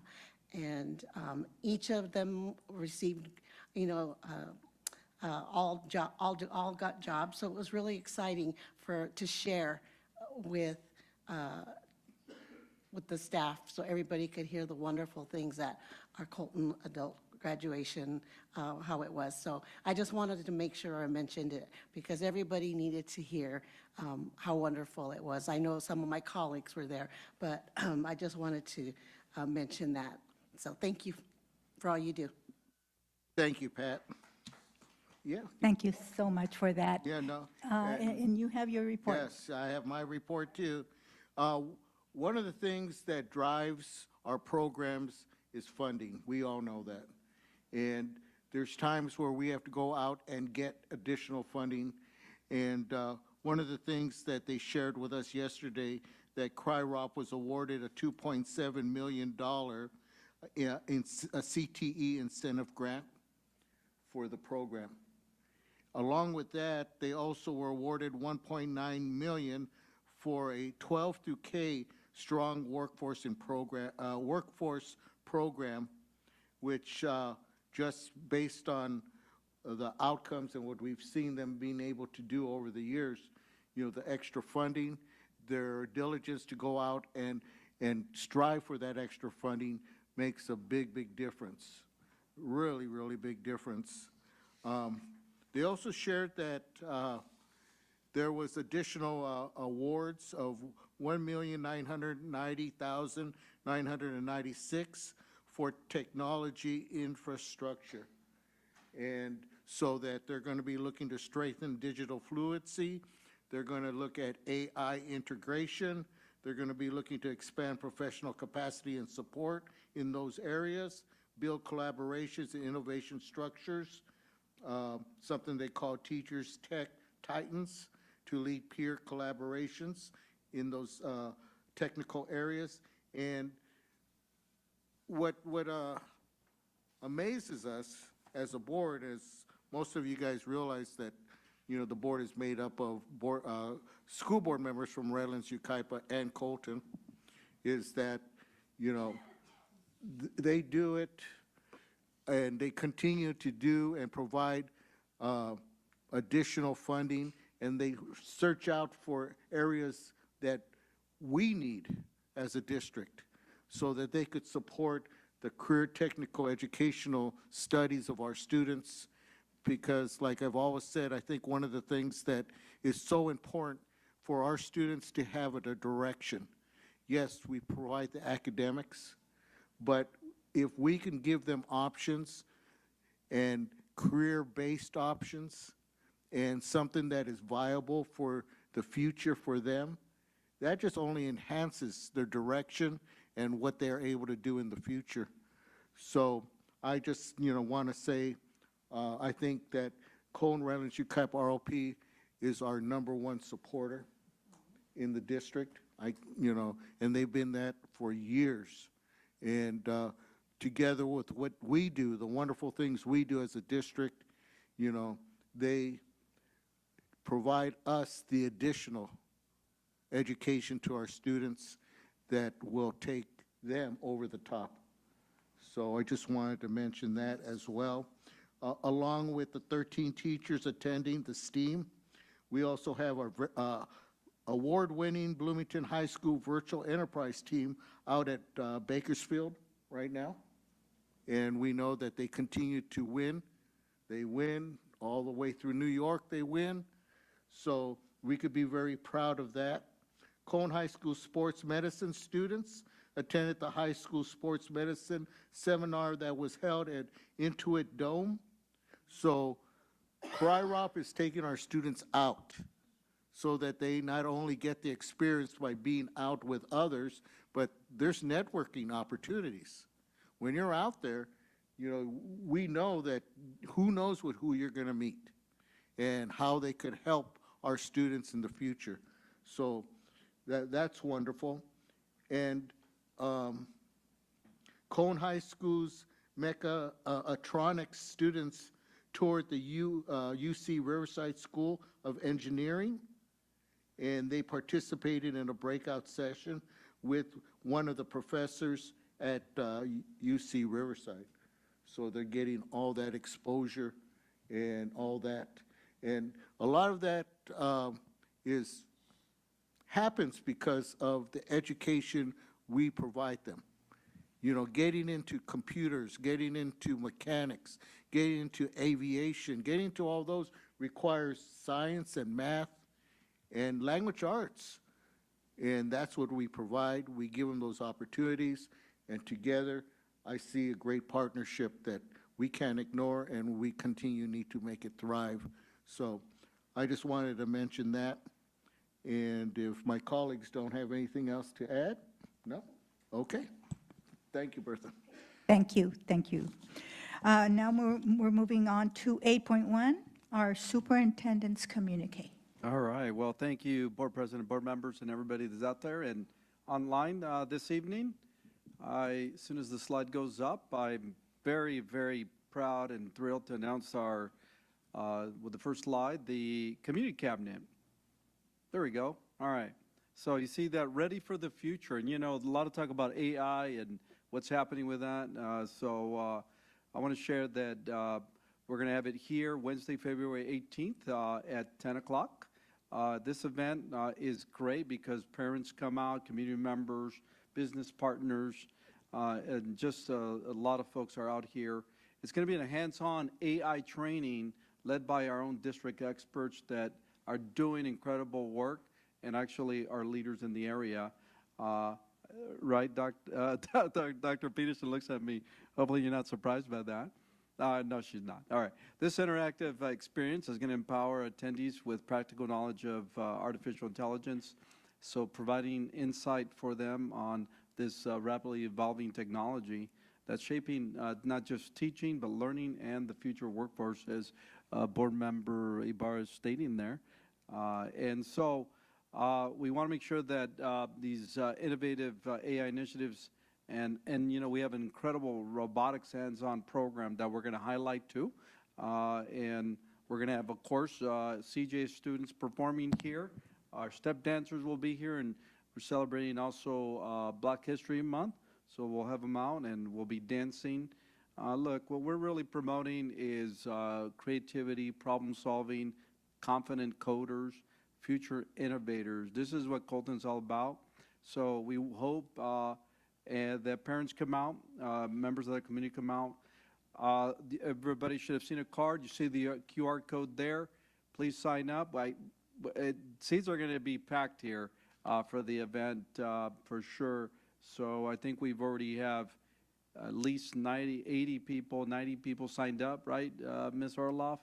I've been talking to Eric Perez, who's doing a great job of promoting the event.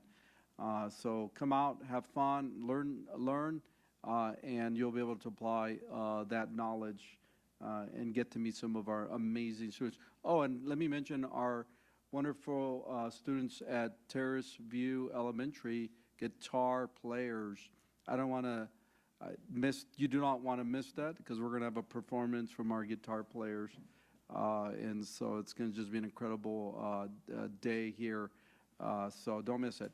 All right, so the next one for me is Black History Month. This, as I mentioned, it is Black History Month, and we do need to take time to celebrate all our, recognize what our Black just innovators, educators, leaders in our own district. Dr. Clark, who is just a leader of leaders, she really leads this and leads our equity and access team here at CJUSD. And so she is providing, and you can see the list there, of meaningful celebrations to honor culture, history, and pride across the district. So student staff are engaged in learning and celebrating through these theme days, such as, you see it, Heritage Day, We Are the Future, HB, Historically Black Colleges and Universities, College Day, Throwback Thursday, and Unity Blackout Day. So these activities have created opportunities for reflection, learning, and community building. In addition to that, families, we can't leave the families out, are invited to participate in the special events, including family paint night, movie night, and a family field trip. So we encourage our community to join us for all these events honoring and celebrating African American history, culture, and achievements. For more information on this, families and everybody here can refer to the flyer or go to the APAC website for updates. At APAC_CJUSD. All right, and then the last one for me this evening, and I appreciate Board Member Haro, Ms. Haro, mentioning adult school graduation. I just extremely proud. I know Board President was there, and just proud of and I want to highlight our adult education winter graduation that honored 35 graduates. So that included 17 high school diploma graduates, 2 also completing IET certified nursing assistant programs, and 1 completing phlebotomy, try to say that 100 times fast, nurse technician, and we need more of those, that's for sure. 4 GED graduates, 7 certified nursing assistant completers, medical assistant completers, and just an incredible amount of people finalizing their programs. And these accomplishments just reflect the incredible commitment that we have to grow and for our adult learners, that perseverance, that growth, that lifelong learning that it takes. Sometimes it seems impossible, but when you see them come across the stage and they're honoring they have their children there, their wives, their husbands. It is just inspiring for us, and that's why we do. And I know, Mr. Ibarra, you're in adult school, and you see that all the time. So thank you to Principal Angela Hatter and her entire staff for their dedication and what they do for adult school and just putting high-quality programs out there and expanding.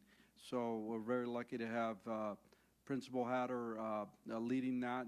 And again, on behalf of the Board of Education and Executive Cabinet, congratulations again to all our graduates.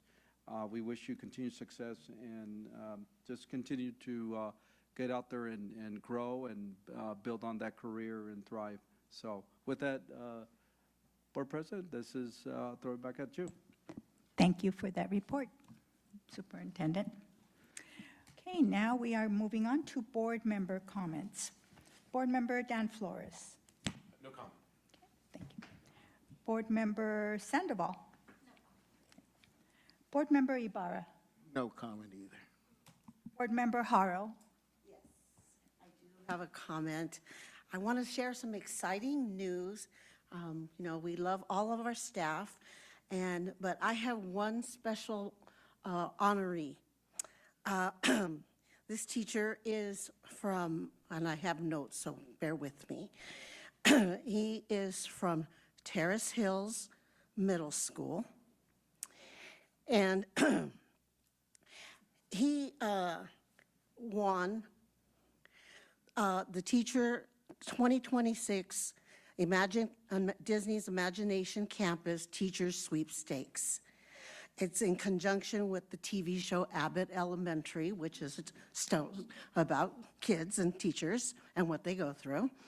And he won this, and what he won is a paid trip to Walt Disney World, all expenses paid. He, along with other teachers over in the country, won this award.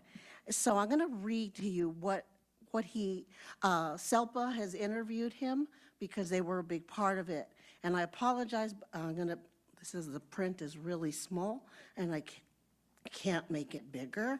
So it says, he has what is called a unified PE program at Terrace Hills Middle School, has become a model of inclusion thanks to the passion and teamwork of physical education teachers Natalie McBurney and Ryan Carroll.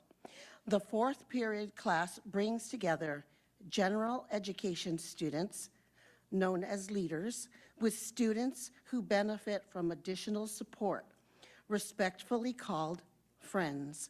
The result is a warm, collaborative environment where students build physical skills, confidence, and meaningful relationships.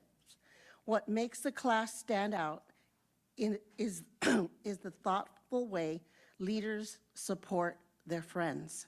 Rather than directing the activities, leaders are encouraged to step alongside their peers, listening, encouraging, and helping only when needed. Natalie and Ryan remain close by, offering subtle guidance and fostering a culture where students feel safe to try new things, make mistakes, and celebrate success together. The program began with Ryan's vision to make physical education more acceptable and grow even stronger with Natalie's arrival.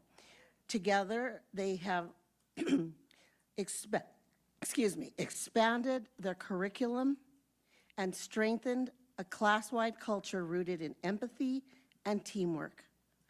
Observing the class, it's easy to see how the students care for their new friends. So I just think this, it's unheard of. You know, when you, I mean, this teacher, what he decided he wanted to do and work together it's how we all should, we should all be that way. You know, we talk about inclusion, and this is inclusion at its best. And when I got the information that that he had won this award, and I think it was perfect. And I think it's just something to be proud of in our district that this teacher took on. You know, we talk about inclusion and we try to do everything possible, but this is like hands-on, and it's just really exciting. And I just wanted to share that with everyone. Thank you, Board Member Haro. Board Member Fuentes. Thank you, Board President. Just a couple of things I want to share real quick. STEAM Expo, the science fair, was phenomenal. I had the opportunity to walk with Dr. Miranda through some of the projects that the students did. Wow, amazing. And the way they explained their project, I was very, very, very proud of our students and how they were able to express themselves for their projects. And, excuse me, and the STEAM Expo was phenomenal. Then Dr. Miranda and I got the opportunity to go into one of the science rooms, right? To where I forget what that table's called, but they actually have it's like a, what is it called? Thank you. Anatomage, right? Is that what you I all I know is there's a body in there. Well, a virtual body. Yeah, a virtual body. But the students got to compete. The 3 high schools got to compete. And I think it was Grand Terrace High School who won. But congratulations to all of them. This is just letting us know what the future is in the classroom. You know, AI, all of that stuff, that's the future of our classrooms. That's what we're going to have in our classrooms. And the opportunities that our students have to have those virtual tables where they can actually see and dissect. Not like when we had to dissect that frog or the cat back in the day, and we had to smell that cat all day, you know. Nowadays, it can actually do a human body and dissect the human body and go through all the different layers of skin and muscle and bone and all of that, and be able to move it around and be able to analyze all of that. It's just an opportunity that our students have. So great science fair, great STEAM Expo. I'm very, very happy for that. And then one more thing, I want to shout out to Slover Mountain High. I had the opportunity to go to their award ceremony, and it was great to see the students get their certificates for principal's award, attendance, all of that, and to see the parents and to see them be proud of their student, their child, being able to achieve those things, 4.0, 3.8, 3.5 GPAs. That's just amazing, amazing. And I want to thank our principal that's here, also present, and also want to thank them for the awesome swag that they gave me. They gave me this really cool hoodie that says Slover Mountain High Cougars. And so, as everybody knows, you can't spell Slover without love. Have a great evening. Thank you, Board Member Fuentes. Okay, I just want to say a few words about all of us up here. Me as the president and my colleagues, my fellow board members, we are honored to serve this district. And when you stop and think about it, the range is amazing. We have services for 4-year-olds, preschool, Head Start, and we go all the way across to adult school and everything in between. So it is an honor to serve this district and the people that work here and the students that are a part of it. And I'm saying that because I had the honor of handing the diplomas to how many? 22, I believe, were there present at the adult school graduation. Every one of them had a story. Every one of them has a story. And it was just an honor to shake their hand and to hear their stories. You know, adult education students, they're a different type of remarkable. I mean, you know, when you stop and think about what they go through, and sometimes they fall and they have to get back up and they keep going, and then to get to this point where, you know, they have earned that diploma is amazing. So, the principal had her, it was a very heartwarming ceremony, and I was very proud to be there, to see it. You know, there's a story, you know, they have, like I said, they have their own stories, and a story that stands out is one of the mothers had, she said she started a few years ago as a substitute for noon aid. And she, you know, she was happy to do that, and once in a while and a few days a week or whatever. But then she said there was an opening for a permanent noon aid position, and she said she interviewed well. They filled out the application. But then the question was, do you have proof of your high school diploma? And she didn't have that. And she said she got in the car and she cried. But she said that was a turning point for her. The turning point was, you know, she needs to go back to school. And she was there last night. and she got her diploma. And another amazing thing that I want to bring to your attention is a lot of these students in adult ed, they are enrolled at Valley College as well. So they're, working on their diploma, but they're already getting a head start on their college education. And this particular parent that I'm talking about, she says she was in her third semester of Valley College, and she was just going strong. So that's just one of many stories. And again, we serve preschoolers all the way through adult school, and we're very proud of every group that we serve. So with that, we are going to adjourn into closed session to discuss the items listed in the closed session agenda.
is back from the closed session.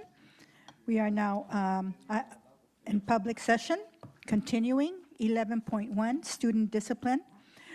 There was one student discipline item presented in closed session. Is there a motion to uphold the expulsion order as presented? So moved. Okay, is there a second?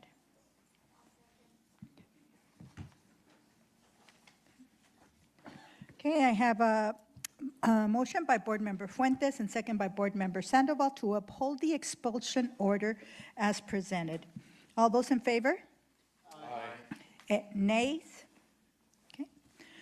On motion of Board Member Fuentes and Board Member Sandoval and carried on a 6-0 vote, the board upheld the expulsion order of one student discipline item as presented. Okay, number 104-49138. Item 11.2, personnel public employee. On a motion by Board Member Dan Flores, second by Board Member Fuentes, and carried on a 6-0 vote, the board approved the following: classified coach 2, volunteer coach 1, band co-ed, volunteers general 7, classified leave of absence without pay 1. Okay. And that's it. We are adjourning at 8:03.